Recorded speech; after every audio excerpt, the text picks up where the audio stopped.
जय हिंद दोस्तों, मेरा नाम है हेमराज और आप देख रहे हैं talk with Hemraj YouTube channel. तो दोस्तों, आपके लिए एक बड़ी खुशखबरी है। एमपी हाई कोर्ट में सिविल जज के पदों की भर्ती के लिए नोटिफिकेशन जारी कर दिया गया है। टोटल 123 पदों की भर्ती के लिए ये नोटिफिकेशन जारी किया गया है। ये ऑल इंडिया जॉब है, सभी स्टेट के कैंडिडेट इसमें अप्लाई कर सकते हैं। तो दोस्तों, इस वीडियो में हम बात करने वाले हैं इसकी इम्पोर्टेंट डेट के बारे में, एप्लीकेशन फीस के बारे में, एज के बारे में, एजुकेशन क्वालिफिकेशन के बारे में, सिलेक्शन के बारे में और ऐसी बहुत सारी बातें हैं जो हम इस वीडियो में डिस्कस करने वाले हैं। तो दोस्तों, स्वागत है आप सभी का एक बार फिर से आपके अपने YouTube channel talk with Hemraj में। तो वीडियो स्टार्ट करने से पहले यदि आपने अभी तक हमारा चैनल सब्सक्राइब नहीं किया है तो प्लीज़ कर लीजिए। तो चलिए दोस्तों, इसकी ऑफिशियल नोटिफिकेशन डाउनलोड करके इसके बारे में डिटेल से जान लेते हैं। जैसा आप यहाँ देख सकते हैं दोस्तों, मध्य प्रदेश उच्च न्यायालय जबलपुर की तरफ से ये विज्ञापन 21 दिसंबर 2021 को जारी किया गया है। व्यवहार न्यायाधीश कनिष्ठ खंड प्रवेश स्तर परीक्षा 2021 यानी सिविल जज junior division entry level exam 2021। इसके फॉर्म में दोस्तों 29 दिसंबर 2021 से भरना स्टार्ट हो जाएंगे और इसके फॉर्म भरने की लास्ट डेट है 27 जनवरी 2022। अभी प्री की डेट नहीं आई है, प्री एग्ज़ाम कब होगा अभी इसकी डेट नहीं बताई गई है और ना ही मेंस की भी अभी डेट नहीं बताई गई है। लेकिन जैसे ही इसकी डेट पता चलेगी मैं आपको सूचित कर दूंगा, बता दूंगा। आप यहाँ देख सकते हैं, पद है व्यवहार न्यायाधीश कनिष्ठ खंड प्रवेश स्तर यानी सिविल जज का यहाँ पोस्ट निकाली गई है। फिर इसके बाद आपको यहाँ पास सैलरी देखने के लिए मिल जाएगी 27,700 रुपये से लेकर 44,770 रुपये सैलरी पर मंथ रहेगी। आपको अलग से यहाँ पास भत्ते भी दिए जाएंगे। ओके, फिर इसके बाद आपको यहाँ पास पोस्ट देखने के लिए मिल जाएगा कि किस कैटेगरी में कितनी पोस्ट निकाली गई हैं। तो टोटल 123 पोस्ट निकाली गई हैं। जनरल कैटेगरी में 62 पोस्ट हैं, SC/ST कैटेगरी में 19-25 हैं और OBC कैटेगरी में 17 पोस्ट हैं। टोटल मिलाकर 123 पोस्ट निकाली गई हैं। इसके बाद आपको यहाँ पास देखने के लिए मिल जाएगा कि मध्य प्रदेश राज्य के बाहर के सभी कैंडिडेट इस फॉर्म को भर सकते हैं, लेकिन एक शर्त रखी गई है। यदि आप OBC, SC/ST या किसी भी आरक्षित कैटेगरी में आप आ रहे हैं तो आपको यहाँ जनरल कैटेगरी में ही रखा जाएगा। ओके, इनके कहने का मतलब साफ साफ ये है कि यदि आप अदर स्टेट से फॉर्म को भर रहे हैं तो आपको आरक्षण का लाभ नहीं मिलेगा। इसके बाद आपको यहाँ पास एजुकेशन क्वालिफिकेशन देखने के लिए मिल जाएगा। तो यदि आपने bachelor degree in law LLB में कंप्लीट कर लिया है तो आप इस पोस्ट के लिए आवेदन कर सकते हैं। फिर इसके बाद आपको यहाँ पास एज देखने के लिए मिल जाएगा। तो मिनिमम 21 साल एज रखी गई है और मैक्सिमम 35 साल, यानी यदि आपकी उम्र 21 साल से लेकर 35 साल के बीच में है तो आप इस पोस्ट के लिए आवेदन कर सकते हैं। फिर इसके बाद आपको यहाँ पास एज में छूट भी देखने के लिए मिल जाती है।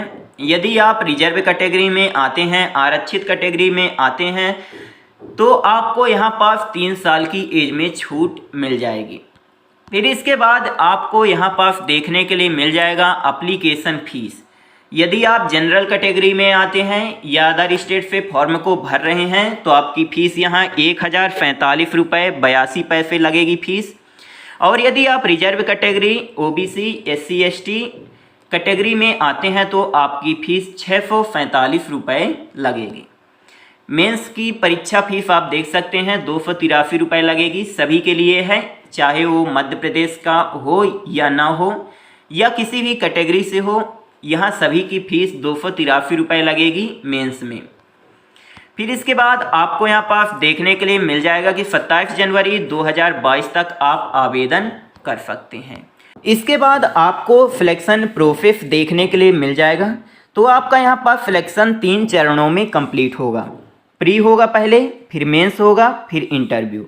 यहाँ पास आपका प्री ऑनलाइन लिया जाएगा जो 150 नंबर का होता है और आपको 2 घंटे का समय दिया जाता है। तो चलिए इसके सिलेबस के बारे में हम बात कर लेते हैं कि क्या पूछा जाएगा।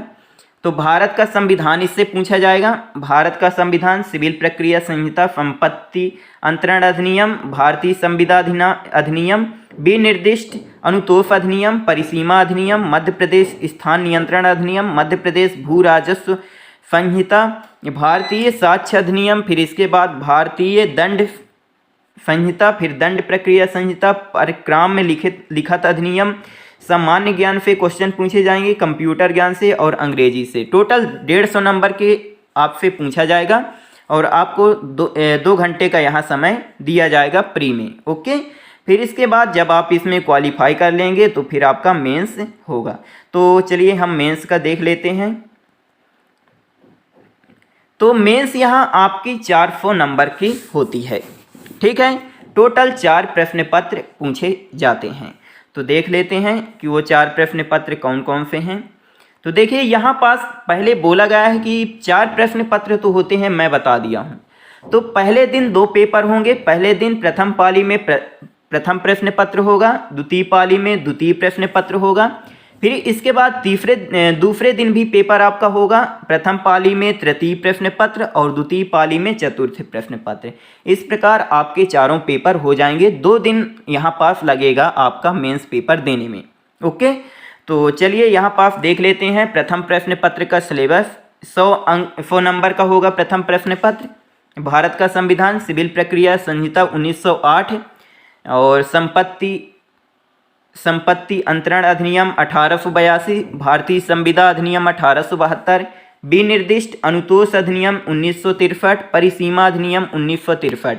इतना आपसे पूछा जाएगा मेंस के प्रथम प्रश्न पत्र में। फिर इसके बाद द्वितीय प्रश्न पत्र भी 100 नंबर का होगा। लेख सामाजिक विषय पर लिखना पड़ेगा, लेख विधिक विषय पर, संक्षिप्तकरण लेखन, हिंदी से अंग्रेजी में अनुवाद, अंग्रेजी से हिंदी में अनुवाद। इतना आपसे द्वितीय प्रश्न पत्र में पूछा जाएगा। तृतीय प्रश्न पत्र की बात करें जो दूसरे दिन होगा, भारतीय दंड संहिता 1860, दंड प्रक्रिया संहिता 1973, भारतीय साक्ष्य अधिनियम 1872, परिक्राम में लिखित अधिनियम 1881, मध्य प्रदेश भू राजस्व संहिता 1959, मध्य प्रदेश स्थान नियंत्रण अधिनियम 1961। इतना आपसे पूछा जाएगा तृतीय प्रश्न पत्र में जो 100 नंबर का होगा। फिर इसके बाद चतुर्थ प्रश्न पत्र होगा, विवादकों का स्थिरीकरण, आरोपों की विरचना, निर्णय आदेश लेखन। इतना आपसे पूछा जाएगा चतुर्थ प्रश्न पत्र में। 2 दिन का आपका समय यहाँ लग जाएगा। जिस भाषा में आप यहाँ पेपर देना चाहें दे सकते हैं, हिंदी या अंग्रेजी में, जिसमें आप देना चाहें आप यहाँ दे सकते हैं। फिर इसके बाद जब आपका मेंस क्वालिफाई हो जाएगा तो फिर इसके बाद इंटरव्यू होगा जो 50 नंबर का यहाँ पास होता है। 20 नंबर लाना बहुत अनिवार्य है। फिर इसके बाद अंतिम चयन मतलब कि मेरिट लिस्ट तैयार की जाएगी और मेरिट लिस्ट में जिसका भी नाम आ जाएगा वो क्वालिफाई कर लेगा। तो यहाँ पास जो मेरिट लिस्ट है तो इंटरव्यू और मेंस इन दोनों के नंबर को मिलाकर तैयार की जाती है। तो दोस्तों ये रही थोड़ी सी जानकारी। यदि आपको कुछ पूछना है तो आप कमेंट करके पूछ सकते हैं। यदि वीडियो अच्छा लगा हो तो please like share and subscribe करना ना भूलें। आपका बहुत बहुत धन्यवाद।